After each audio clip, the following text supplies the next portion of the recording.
Hello everyone. I hope all of you are safe and sound and having a wonderful time. Namaste India. Welcome back to my channel. So here I am with yet another new vlog for all of you. तो सबसे पहले तो आप सभी को बसंत पंचमी और Valentine's day की बहुत बहुत शुभकामनाएं। और आज के दिन आप सभी लोगों के लिए मेरी भगवान जी से यही प्रार्थना है कि आप सभी स्वस्थ रहें, खुश रहें और आपके ऊपर आपके अपनों का आशीर्वाद, उनका साथ और उनका प्यार हमेशा हमेशा बना रहे और ऐसे ही हंसते खेलते सब लोगों की लाइफ निकल जाए। तो भाई हमारी हो चुकी है गुगली। आज मेरी छुट्टी है, बसंत पंचमी है और वैलेंटाइंस डे है और मुझे मिला है रिसेंटली प्रमोशन। तो मैंने सोचा था कि आज हम लोग कहीं बाहर जाएंगे, एक छोटी सी पार्टी करेंगे, इन सारी चीज़ों को सेलिब्रेट करेंगे। क्योंकि मेरा ऐसा मानना है लाइफ में कभी भी कोई कुछ भी बहुत बड़ा नहीं होता है, तो जो छोटे छोटे मोमेंट्स होते हैं ना, उन्हीं में लाइफ होती है और हमें लाइफ को सेलिब्रेट करना चाहिए। क्योंकि यू नेवर नो कब क्या बुरा वक्त आ जाता है लाइफ में। तो जब अच्छा टाइम है तो उसको सेलिब्रेट करो, मुझे ऐसा लगता है। तो मैं कोशिश करती हूँ कि छोटे छोटे पलों को फैमिली के साथ एंजॉय करूँ, सेलिब्रेट करूँ। तो वही कुछ प्लान तो किया था मैंने, पर एक तो वैसे ही वीकडे है, मेरी ही छुट्टी है, पर हस्बैंड का ऑफिस है, बच्चों का स्कूल था और अभी बच्चों की क्लासेस भी हैं, स्पोर्ट्स क्लासेस हैं उनकी, ताइक्वांडो और सॉकर क्लासेस हैं। तो लेकिन फिर भी मैंने सोचा था कि टाइम निकाल के आज हम ज़रूर बाहर जाएंगे और एक छोटा सा सेलिब्रेशन हम लोग करेंगे। लेकिन एज़ यूजुअल हमारी प्लानिंग हो गई है फ्लॉप और भगवान जी की प्लानिंग एग्जीक्यूट हो गई है। क्योंकि यहाँ पर हो गई है बारिश स्टार्ट, तो अब बाहर जाना तो हो नहीं पाएगा। क्या है ना, कैलिफोर्निया में इतनी ज़्यादा बारिश होती नहीं है। कैलिफोर्निया को ड्राई स्टेट बोला जाता है क्योंकि यहाँ बहुत कम बारिश होती है। बट सरप्राइजिंगली इस बार यहाँ पर बहुत बारिश हो रही है। लगभग 2 महीने होने को आए हैं और बारिश, आंधी तूफान यहाँ पर रुकने का नाम नहीं ले रहा है। तो आप बाहर तो जा नहीं पाएंगे, लेकिन अभी बच्चों को बोल दिया है आज पार्टी करनी है, सेलिब्रेट करना है। तो बच्चे तो फुल ऑन मूड में हैं, तो अब कुछ तो करना पड़ेगा। तो अभी बच्चे गए हैं अपनी क्लासेस के लिए, तो मेरे पास 3-4 घंटे का टाइम है।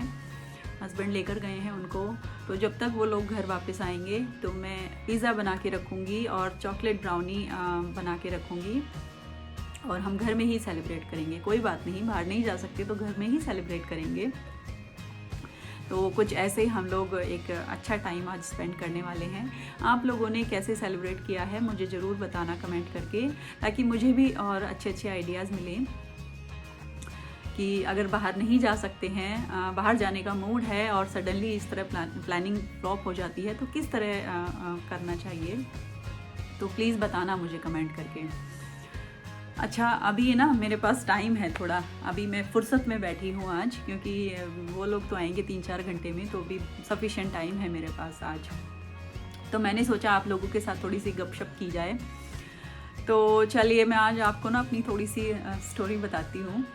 तो अभी हमारी शादी को ना लगभग 11 साल, इस साल जुलाई में 11 साल हमारी शादी को भी हो जाएंगे।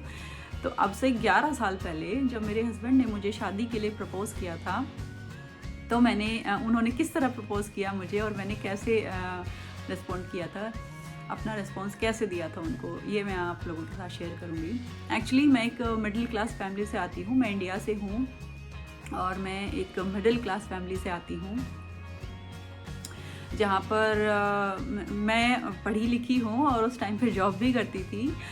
लेकिन इस तरह से शादी, इस तरह से कोई प्रपोज़ करेगा, ये सब ना आउट ऑफ द वे थी ये सारी चीज़ें बहुत मेरे लिए और मेरी फैमिली के लिए भी। तो और अगर मैं आपको बताऊं तो मुझे नहीं लगता, मेरी दोनों फैमिलीज़ के अलावा मेरे इन लॉज और मेरे जो मम्मी पापा हैं और मेरे भाई हैं, उनके अलावा मुझे नहीं लगता मेरी शादी की एग्जैक्ट स्टोरी कोई जानता भी है। जो मेरी शादी की एग्जैक्ट स्टोरी है ना, किस तरह से मेरी शादी हुई है, मुझे नहीं लगता किसी को पूरी बात पता है।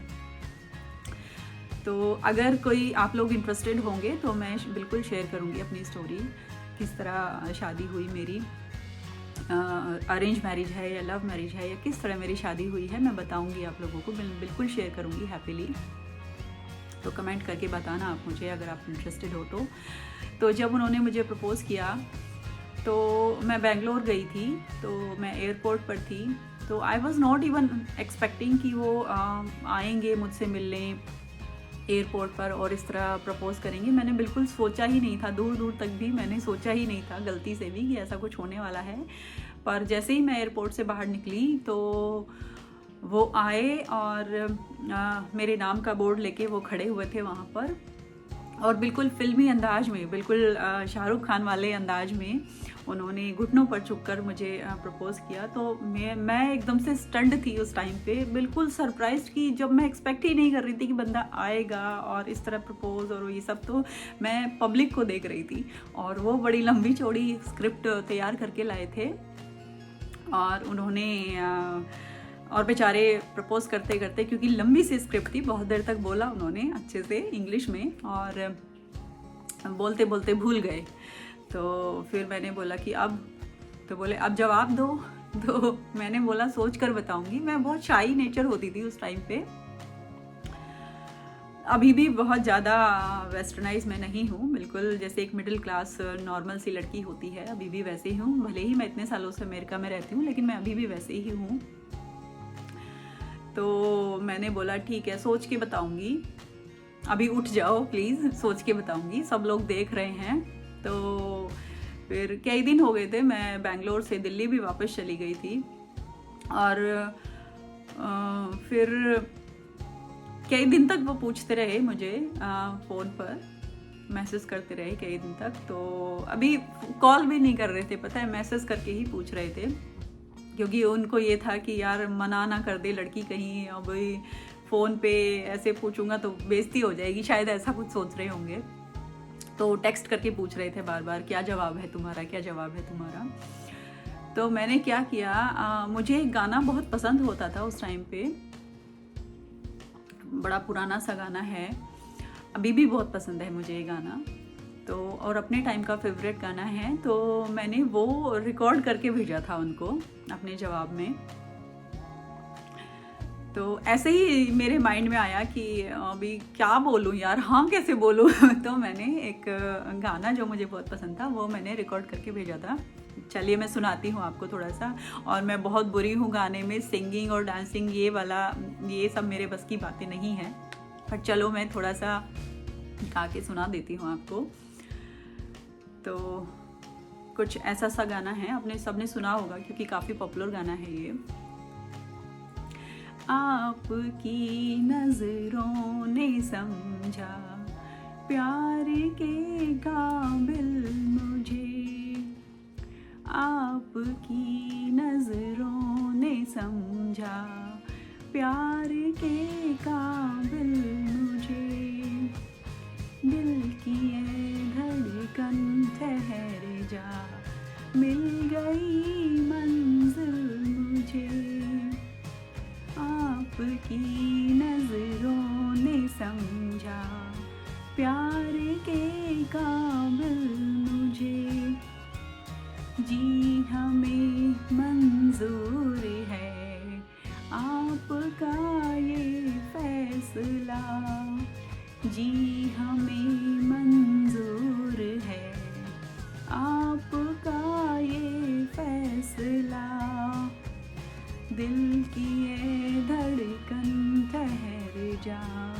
मिल गई मंजिल मुझे, आपकी मंजिल हूँ मैं, मेरी मंजिल आप हैं, क्यों मैं तूफान से डरूं जब मेरा साहिल आप है, आपकी नजरों ने समझा प्यार के काबिल मुझे, दिल की ये धड़कन ठहर जा, मिल गई मंजिल मुझे। लिरिक्स थोड़े ऊपर नीचे हो गए हैं और मेरी आवाज़ भी बहुत अच्छी नहीं है, सिंगिंग और ये सब मेरा एरिया नहीं है, सिंगिंग डांसिंग ये सब मुझे नहीं आता है, बस ऐसे ही फ़न के लिए मैं थोड़ा बहुत कभी कुछ कर लेती हूँ। और मैं बाहर निकल कर देखूँगी यहाँ अमेरिका में गधे कुत्ते इकट्ठे ना हो गए हों। वैसे तो गधे तो यहाँ नहीं होते हैं, कुत्ते बहुत होते हैं लोगों के जो पेट होते हैं काफ़ी। तो मैं देखूँगी कहीं मेरी गंदी सी आवाज़ सुन के इकट्ठा ना हो गए हों। तो भाई कुछ इस तरह से मैंने अपना जवाब दिया था उनको 4-5 दिन के बाद। ये गाना शूट करके उनको भेजा था मैंने। तो कुछ इस तरह से मैंने रिस्पॉन्स दिया था अपना, और बंदा 7वें आसमान पे था उस टाइम पे। तो ये बड़ी फ़नी सी स्टोरी है। और मेरी शादी भी बड़े फिल्मी अंदाज में हुई है। कहते हैं ना, मैंने बहुत बार सुना था जोड़ियाँ आसमान में बनती हैं, जोड़ियाँ आसमान में बनती हैं। मेरी मम्मी बहुत बोला करती थी कि जोड़ियाँ आसमान में बनती हैं।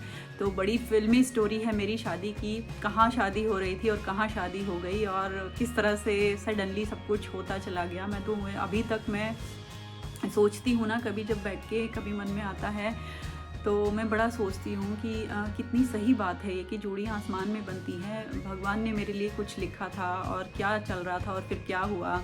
तो सच बात है, मैं बिलीव नहीं करती थी। पता है, मेरी मम्मी बोलती थी ना तो मैं बिलीव नहीं करती थी, लेकिन मेरी शादी के बाद से मैं बिलीव करने लगी हूँ अब कि ज़रूर भगवान जैसी कोई चीज़ होती है, एक सुपर पावर होती है जो रूल करती है हम सब पर, और उनके पास हम सब के लिए प्लानिंग होती है और हमारी प्लानिंग साइड में रखी रह जाती है। और कुछ ऐसा ही हुआ है मेरी शादी में।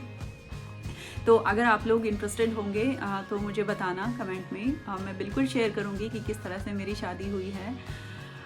तो चलिए, कुछ यही बस आज मुझे आप लोगों के साथ शेयर करना था। आई होप मेरा आज का व्लॉग आप लोगों को, मेरा सिली सा ये व्लॉग आप लोगों को पसंद आया होगा। तो चलिए, अगर अच्छा लगा है तो लाइक करना, शेयर करना, सब्सक्राइब करना मेरे चैनल को। और मैं मिलूँगी बहुत जल्दी आपसे एक और अच्छे से इंटरेस्टिंग व्लॉग में। तब तक आप अपना बहुत अच्छा वाला ध्यान रखिए, सेफ रहिए, खुश रहिए और पॉजिटिविटी स्प्रेड करते रहिए। Thank you so much for watching. नमस्ते इंडिया, स्टे ट्यून्ड।